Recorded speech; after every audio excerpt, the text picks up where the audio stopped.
Hey guys, welcome back to my channel. So I want to show you how I repot my Hoya Hindu rope that I purchased from the Home Depot. And they typically overwater their plants, so I want to get this plant out of this pot as soon as possible. So I just gently push on the plastic pot and it pops right out. And then I start by gently massaging the root system so I can split apart each individual vine. And you want to be really gentle when you do this because you don't want to break too many roots. You want to maintain as many roots as you can. And I also pick off any dead leaves that might be in the plant. I'm also checking the plant over for any bugs such as root mealybug, aphids, anything that might be on the plant. It's definitely important to inspect your plants. And then I'm also just removing any of the extra soil because it is very wet. And then I'm going to be repotting these plants in my own mix that's more well draining. So I want to get rid of as much of that soil as possible that they planted this Hindu rope in. Once I separated my pieces of the Hindu rope plant, I let them dry out for a few days just so the roots weren't soaking wet. It's just a lot easier to work with soil that's not soaking wet, it just makes a mess. So now I'm going to show you my process of potting up these cuttings in my terracotta pot. This is the soil mixture that I'll be using for my plants. So it's Espoma organic potting mix, pumice, and orchid bark. And I added the pumice and orchid bark just to add to the drainage because a lot of Hoyas like really well draining soil, and that just prevents the pot from retaining too much water. And yeah, so that's the mixture that I'll be using today.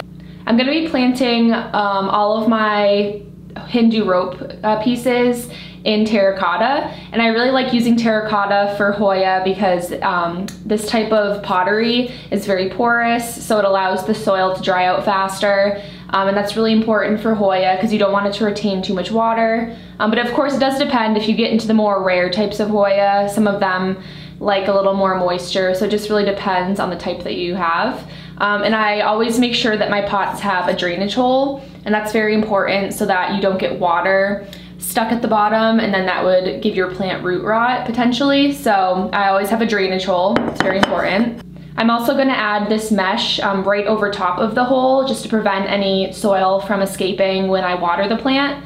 And I usually do that. I just got this mesh from the Home Depot, it comes in a roll.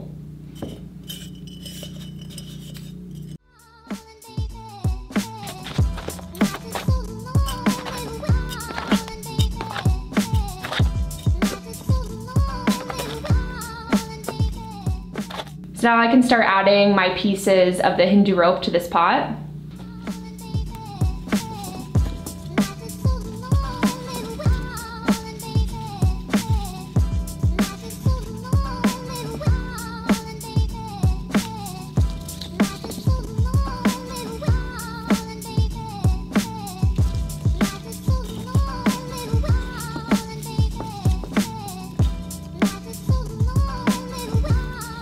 So when I'm potting up the Hindu rope, I try to have the really long cascading pieces towards the outside, and then if I have any smaller pieces, I put them in the center to fill in the gaps.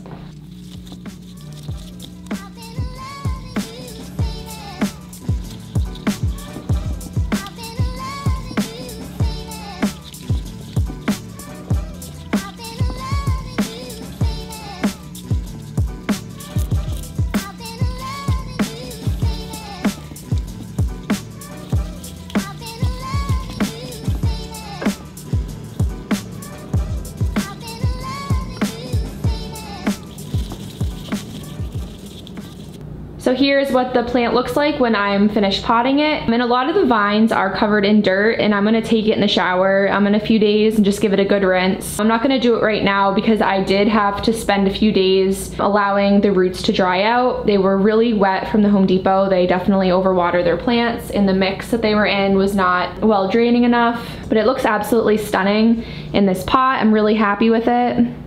So this is the other Hindu rope that I potted up a few days ago, and it took about 2.5 of the smaller planters from Home Depot to make a pot that's this large. This is an eastern window, so it's only getting morning sun, and my other Hindu rope really likes this location, so I'm pretty sure that he'll really thrive here.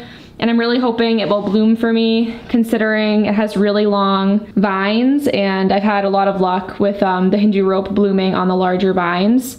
So yeah guys, that's all I have to share with you today, and thanks for watching. I'll see you in the next video. Bye!